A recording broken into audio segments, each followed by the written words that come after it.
nagbabacuum ako, kaso lang may i-share lang ako sa inyo.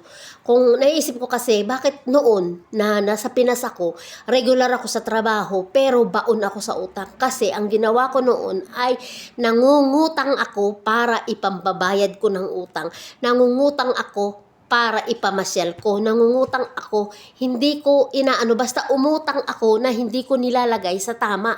Dapat ngayon, naisip ko, yun nasa abroad na ako, mahirap kumita.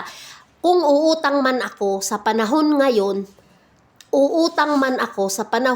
kailangan ay ipuput up ko sa negosyo o pagkakakitaan o sa mga passive income, sa totoo lang. Kasi patanda na tayo, pahina na yung katawan natin. Maiisip lang natin yan, ang mga gantong bagay, maiisip lang natin pag nasa age of 40 pataas na tayo. Kasi yung mga kabataan ngayon, hindi naiisip yan. Hindi naiisip yan kasi ang isip pa nila ay kasiyahan. Ang isip pa nila ay wala pa yan sa isip nila kasi hindi pa sila, kumbaga, wala pa sa isip nila yung mga ganyan. Pero alam niyo mga boy, sa totoo lang, kaya tayo nagkabaon-baon sa utang. Experience ko yan.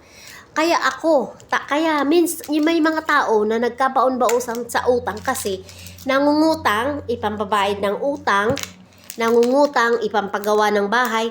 Ipapagawa mo ng bahay, mai-stack lang yung pera mo eh. Hindi mo naman alam kung ano mangyayari sa iyo. Walang nakakaalam kung ano.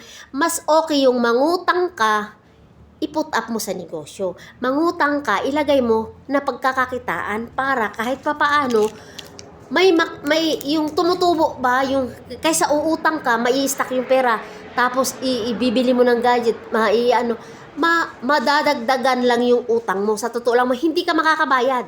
Akala mo pag nangutang ka, kasi karamihan ha, yung mga sanay sa 5-6, may yung mga sanay sa utang, nangungutang yan sila para itatapal doon sa utang nila para makalun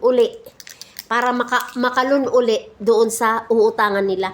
Pwede namang gawin yun na mangungutang ka para itapal mo sa utang mo, pero yung uutangin mo, ilagay mo sa negosyo. Pero yung uutangin mo, ilagay mo sa pagkakakitaan. Hindi yung itatapal mo yung utang mo, mangungutang ka, ibabawas mo yung uutangin mo.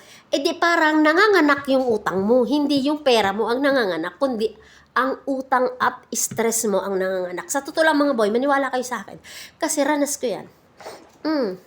As in, magbabacuum na ako. Share ko lang yung aking karanasan sa buhay naman.